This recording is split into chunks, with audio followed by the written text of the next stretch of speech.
Babala po, isang sensitibong balita. Higit 2 linggo na ang nakalilipas mula nang magkaroon ng engkwentro sa pagitan ng mga tropa ng militar at umano'y miyembro ng NPA sa Tabosa Negros Occidental. 19 na individual ang nasawi rito. Sa inisyal na forensic analysis sa kanilang mga labi, kinundena ng forensic pathologist na si Dr. Raquel Fortun ang anyay hindi maayos na pag-handle sa kanilang mga katawan.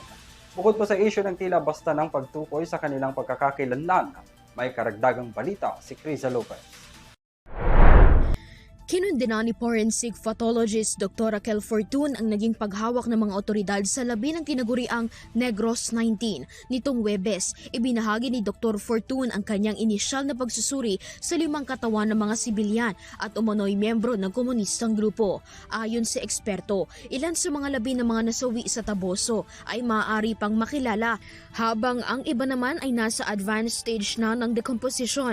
Batay sa impormasyong ibinigay sa kanya, may ilang labi rin na na-retrieve mula sa tubig. Anya, mas makabubuti sana kung maayos na na-preserve ang mga katawan ng mga biktima. We're talking of bodies that are not well preserved and medyo notable.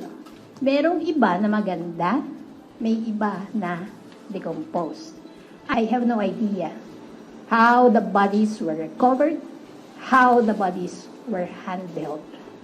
We saw some of them wrapped in plastic, as in, really wrapped. Pati muka. Kinwestiyon din ni Dr. Fortun ang naging proseso sa pagtukoy ng pagkakakilanlan ng mga labi. Ayon sa kanya, may ilang biktima na nakilala lamang umano batay sa tattoo na itinuro ng mga kaanak. May ilan ding umanong pamilya na hindi man lamang pinakita ang mukha ng kanilang mga mahal sa buhay at itinuro lamang sa kanila ang labi. Sa 5 katawang kasalukuyang sinusuri ni Dr. Fortun, 4 ang nakilala, ngunit isa umano rito ay mali ang pagkakakilanlan. May name siya, pero sabi ko hindi siya yan. So ngayon, ang tawag ko na sa kanya ay UAM, Unidentified Adult Male.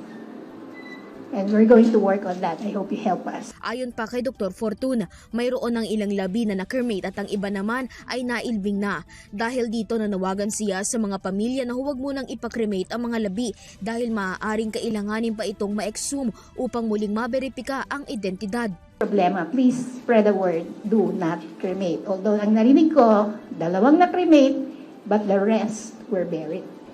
Because there is still this hope that we can exhume. Marami pang masasabi kahit na sabihin mong decompose. Sabi ko, we will look for him. Okay? I promise you that. We will try.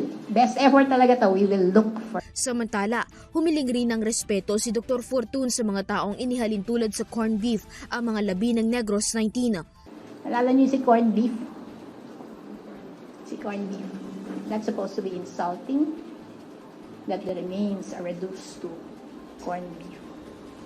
Let me say to those people, no, they don't look anything like corned beef. Take it from me because I see a lot of dead bodies.